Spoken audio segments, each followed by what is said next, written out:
Tom, are you there? Yes, I think Assemblymember Lee is in the audience, so I'm going to try to bring Okay. him back to the Can you group. bring him back as we start the public comment process? Yes. Okay. There we are. Okay. Good. Hello, Assemblymember Lee.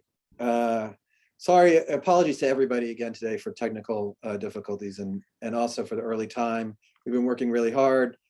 We've been at this for about 2 hours, and thanks again to everyone's patience and time. All right, we've reached the time of the point of the meeting for public comment. As always, to get in line, please select the raise hand function on Zoom. If you're calling in, you can, on your phone, you can hit *9. Please remember that this meeting is being recorded and that if you make a public comment, your name and/or phone number may be displayed as part of the recording.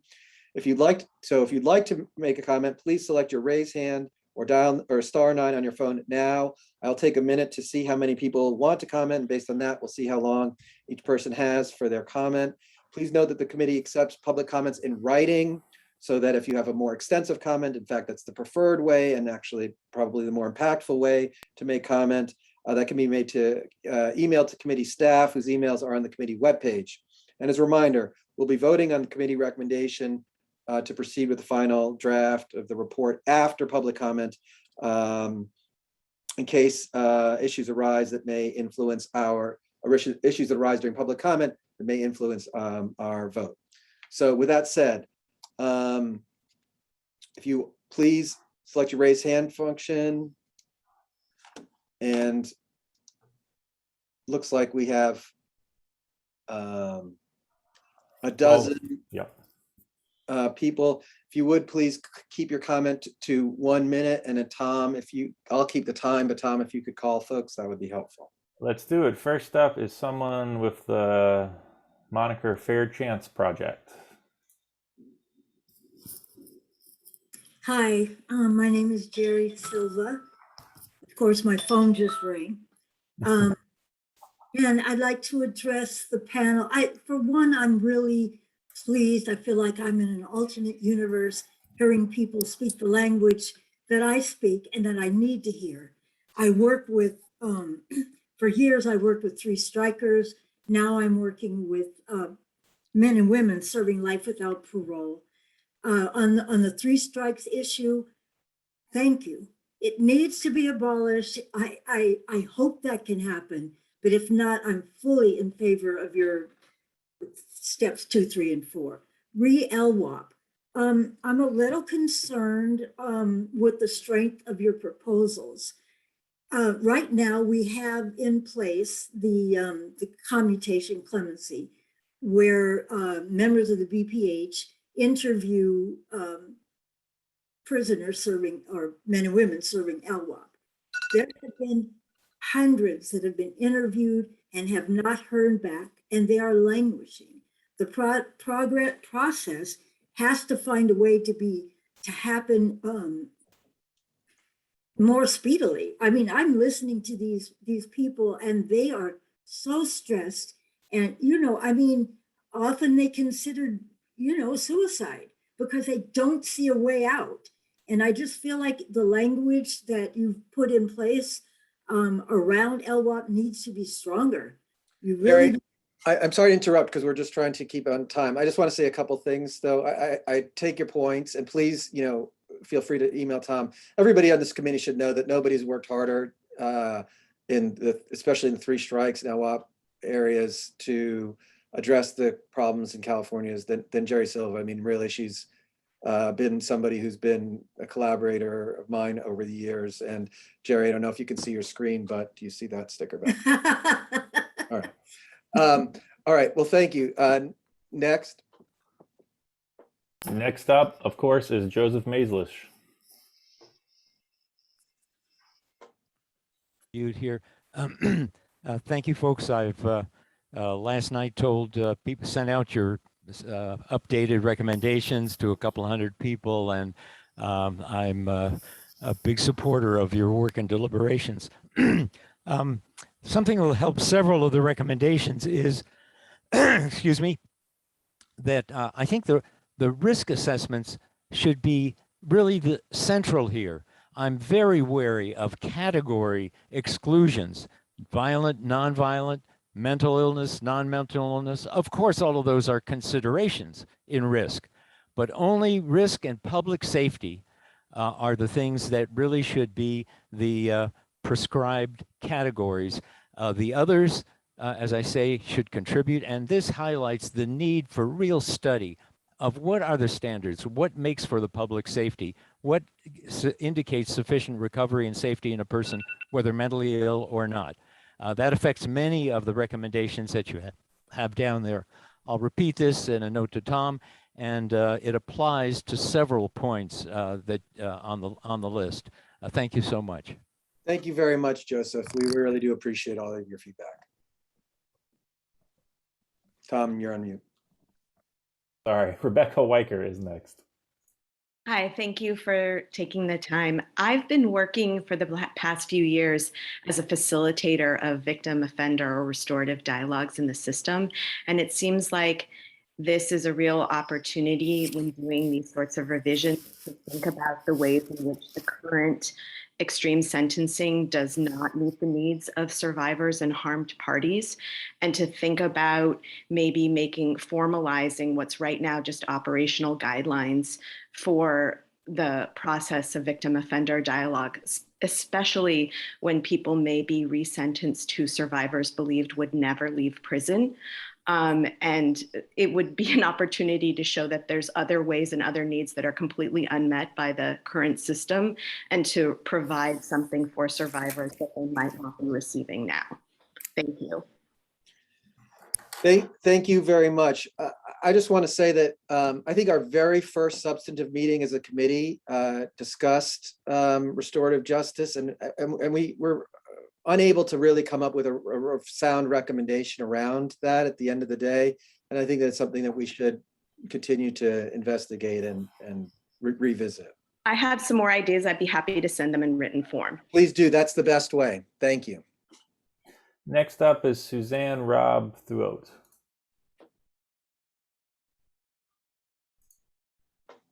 Good.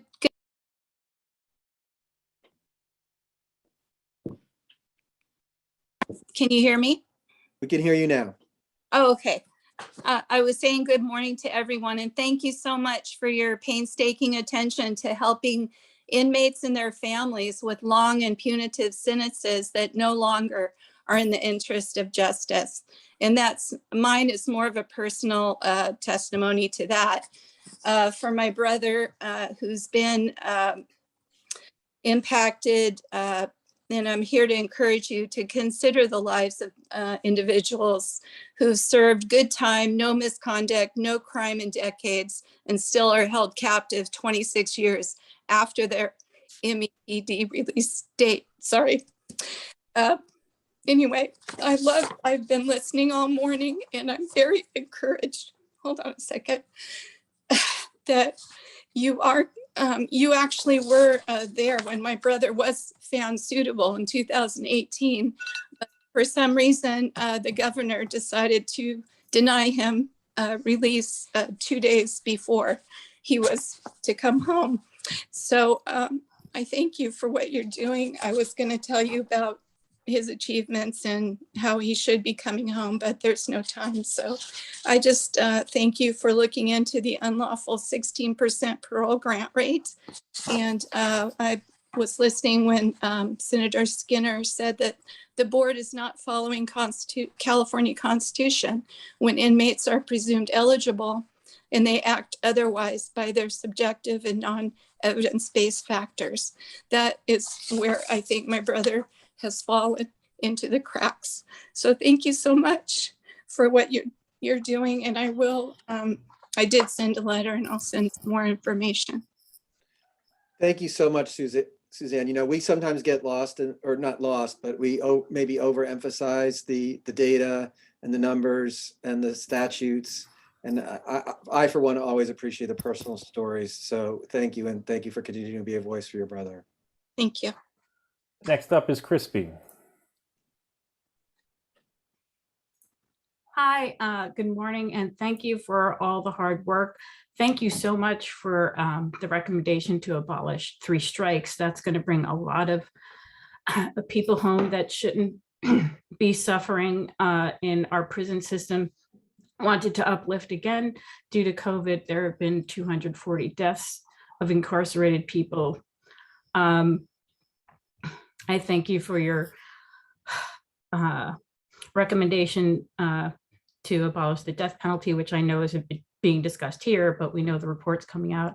And I thank you for wanting to abolish the LWOP sentence, which is basically sentencing someone to die in a cage. The felony murder rule harms our most vulnerable communities, Black, Brown, LGBTIQ, A+ abuse survivors, women, and youth, to name a few. And the time to reform the racist, sexist, anti-youth felony murder rule is long overdue. Life without parole should never be a mandatory minimum sentence. I wanted to thank our new members, Honorary Henderson, Judge Henderson, and Professor Ochin, and of course, everybody else on this committee and all the hardworking staff members. Thank you very much. Crispy, thank you. Given your attendance record, you might join this committee in spirit, at least. We really do appreciate your constant feedback and vigilance on the work that we do, so thank you. I'd be happy to help. Jane Courant is next. Good morning, and I just want to reiterate the thanks and appreciation, particularly for our newest members. I just want to strongly urge you to move forward with the recommendation to not only repeal the death penalty, but LWOP. I wonder if you could, for a moment, just drop concerns about the 2/3 legislative majority, because it seems to me that this committee, with all of the study, with all of the data, really can make a strong case for the inhumanity of this sentencing law. I know we need to be practical, but I just want to urge you to make the strongest recommendation that you can. As far as I've written two messages to you, one about recommendation, well, now it's, I guess, number 5, and as well as the recommendation about the vagaries of the parole system.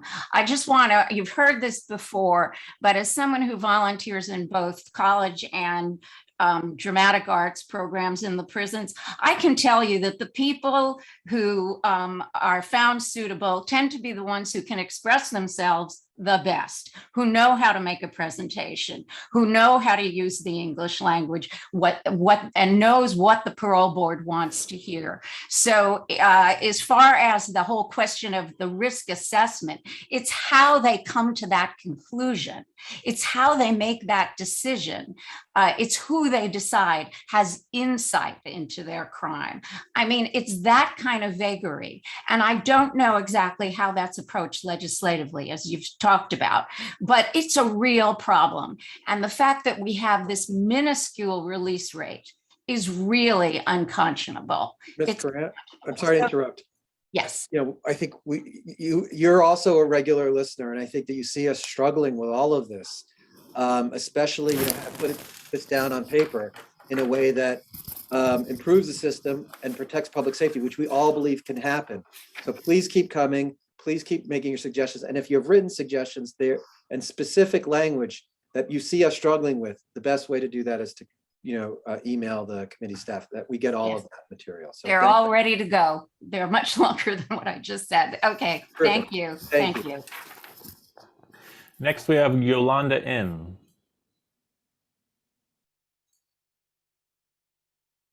Hello, everybody. Thank you for all that you're doing. You give me so much hope. You guys recharge me to continue this work in advocacy.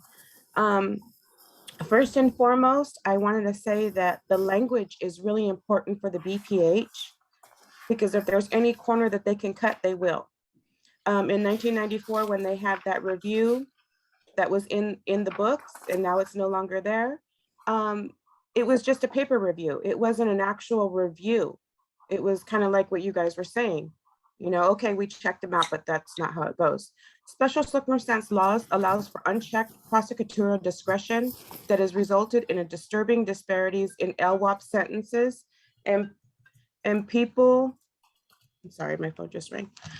People sentenced to LWOP do not have equal access to programming, education opportunities, employment, and good time credits, elder release, and any other persons in CDCR custody.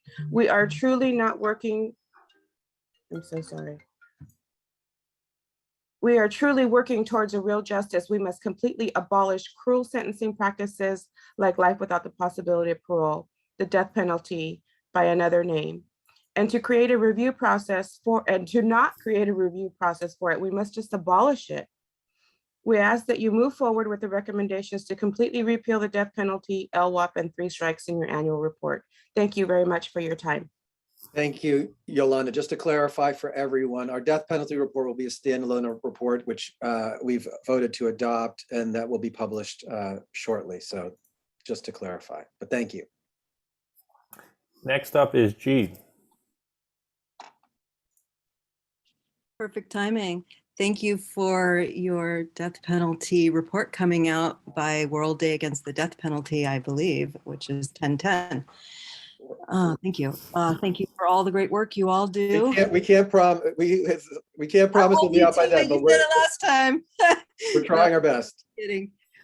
Yeah. So as you know, I'm a human rights defender, coordinator for Amnesty International Group 30, frequent flyer. I'm echoing everything Yolanda and Gary, and yes, Crispy for the panel, and Jane, and all the poignant statements already made. Of course, sentencing human beings to die in a cage, to live their lives and die slowly, day by day in a cage is unconscionable and beneath us. And also some of what Jane was saying, just the implicit bias happening with decision makers.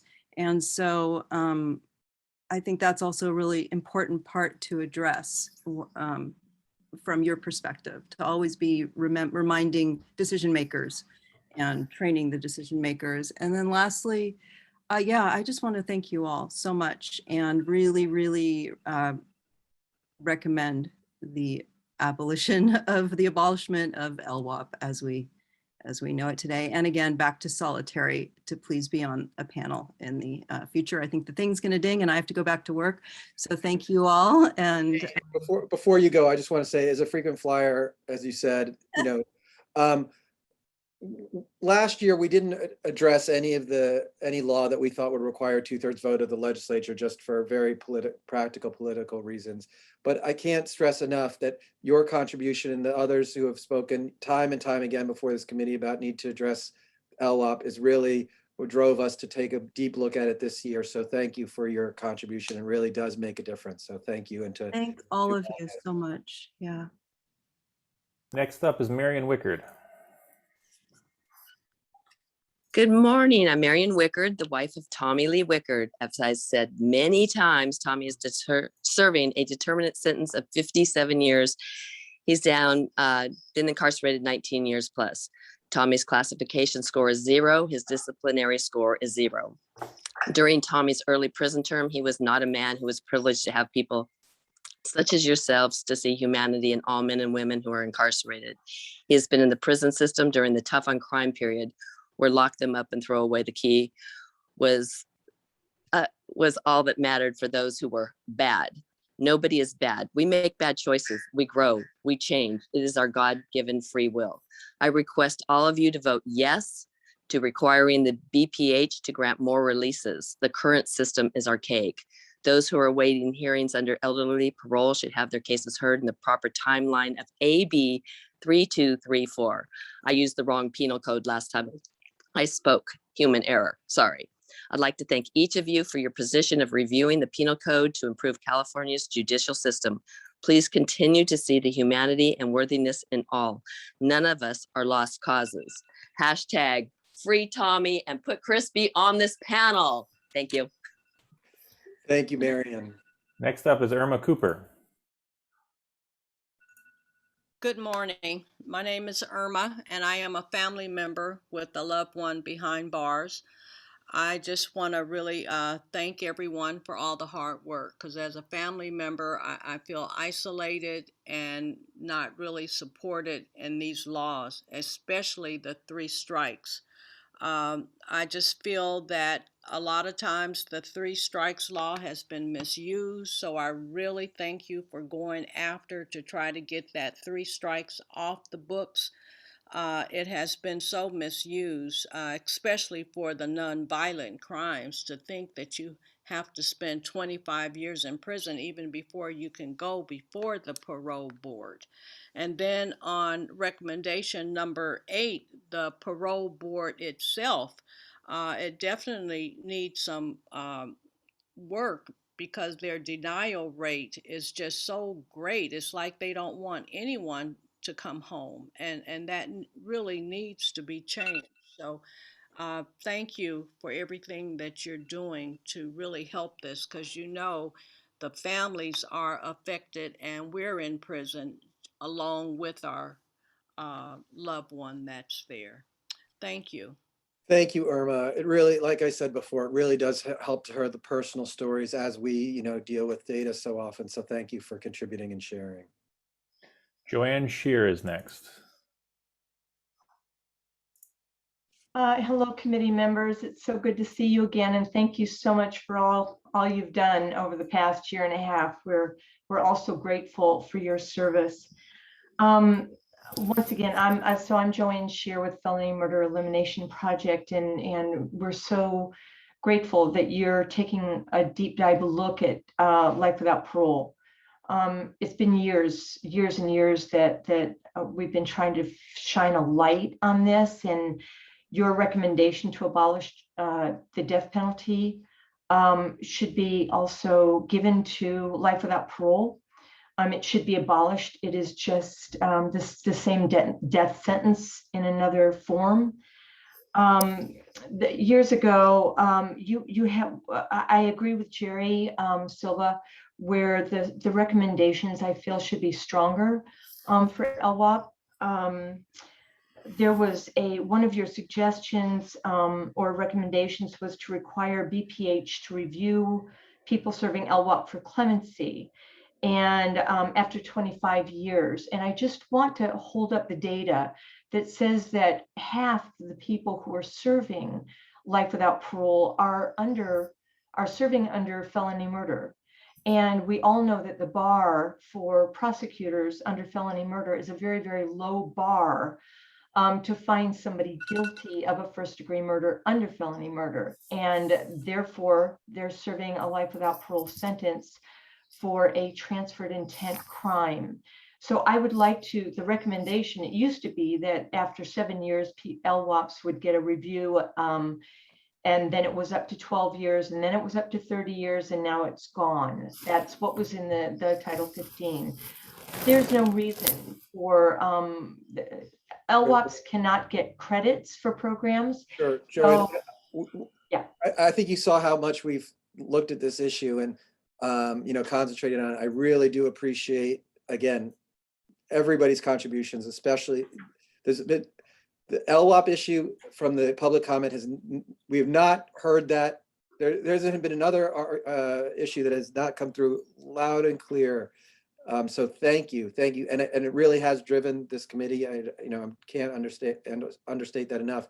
As to the specific issues that you raised, I think we're aware of a lot of them, and I think you heard them addressed. But please email staff because that's the best way to address the specifics rather than in this moment. So we're going to go on to the next one.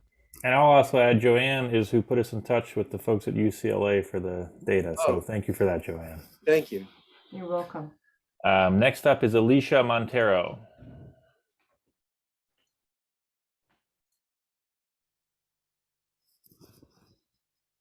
We can't hear you, Alicia, if you're on mute. Sorry, I was having a hard time unmuting. Thank you for letting me speak. I will be very quick. First of all, I appreciate all of your work, and I have a specific passion for the reforming the BPH.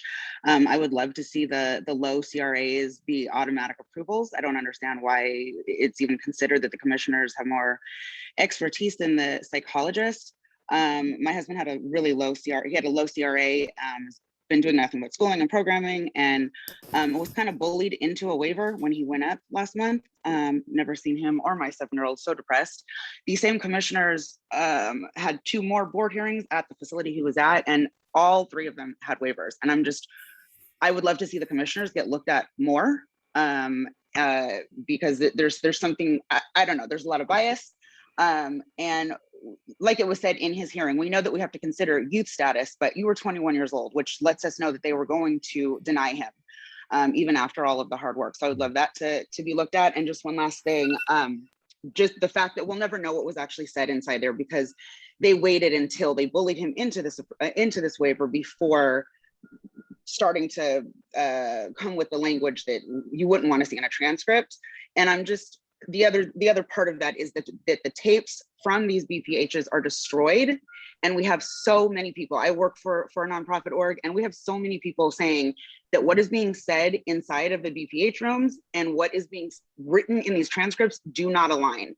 And I would love to see more transparency there. Thank you so much for letting me comment. Thank you. Again, the personal stories mean a lot to us, and this is a good place to lift them up. And the specifics on, problems that you see with procedures, and please, email staff, and those are things that we can take up another time. Thank you. Next up is Raina C. Hi, I'm Raina. Sorry, I'm at work and I have one of those jobs that you have to go in and wear a mask. So sorry if you can't hear me. Thank you all for your work. I just want to make a comment about the special circumstances in the LWOP discussion. I agree with everyone who's encouraged you to repeal LWOP. I just want to add to that these special circumstances are often used to deny relief that people should be getting. And I'm sure you're all aware that there's a case that's going to be heard in the Supreme Court, because a lot of people have been denied relief on CHU because of gang special circumstances. So I just want to note that it's not just these awful sentences that are a problem, but what they're doing from preventing people getting relief that they should be getting. Thank you. Thank you. I think that, I can't speak, I hesitate to speak, let me say, for Justice Moreno, but, he was brought, the number of special circumstances and their frequency of use was a particular concern of his, and nobody saw more cases than him on this panel. So that says a lot. So thank you. Next up, and looks like our last commenter, is Miguel Quezada. Hi, thank you for all the work you've been doing, inside the committee and outside, especially Miss Senator Skinner, for your support on these issues, and Mike and everybody here. I echo a lot of the sentiments of just families here and people, that have loved ones incarcerated, on just how the system impacts them on their daily life. As somebody that was incarcerated, well, first I would say that we support, abolishing 3 strikes, LWOP, expanding eligibility for parole, release when it comes to the parole board. We know it impacts people of color significantly. I was incarcerated for 20 years. By definition, I was a violent offender. I had a gang enhancement. I had a gun enhancement. I was 16 years old, impacted by Prop 20 at the time in 1998, 1999. So I think I appreciate the push by the Penal Code Revision Committee to continue to include, by definition, people that have committed a violent offense. We need to include, this population in anything that we do moving forward to decrease not only incarceration, but the impact upon the communities, that we serve. So again, appreciate Senator Skinner and everybody here in the Penal Code Revision Committee. And appreciate it. Thank you very much. Well, Miguel, I think that's a good place to end the public comment. Thank you for your continued participation. And I think you underlined what I see as a driving mission of this committee, to improve the penal code in a way that we can reduce unnecessary incarceration that can be so harmful to people and improve the state's public safety at the same time. So thank you. And, you know, for all of the work that you've done since you've been released, it's really remarkable. So thank you. All right. With that, it's going to close public comment. And I'd like to move for our final bit of business today, which is to approve, to direct the staff to drafting the final report. Here's how I'm going to phrase our specific vote, and then I'll ask for somebody to second it. So I move to direct staff to draft a final report to the legislature and governor based on the proposals and discussion from today's meeting. We'll have an opportunity to discuss, edit, and refine that report before we vote to adopt that report at our next meeting. So can anybody second that motion? This is Espinosa. I second the motion. All right. Could I hear all in favor of that motion? Aye. Aye. Aye. Aye. Anyone opposed? Hearing no opposed, we're unanimously directing staff to draft a final report to the legislature and governor based on the proposals and discussion from today's meeting. We will vote to adopt that report at our next meeting at a date to be determined, probably in early November. So thank you all so much. Thanks especially to staff as usual for your incredible hard work. Tom, you did the heavy lifting today. Thank you. Thank you to all the people in the audience. Thank you to Judge Henderson, our newest member. It's so good to see you. And we'll see you. We'll see you all again soon. Thanks. Have a good one. Okay.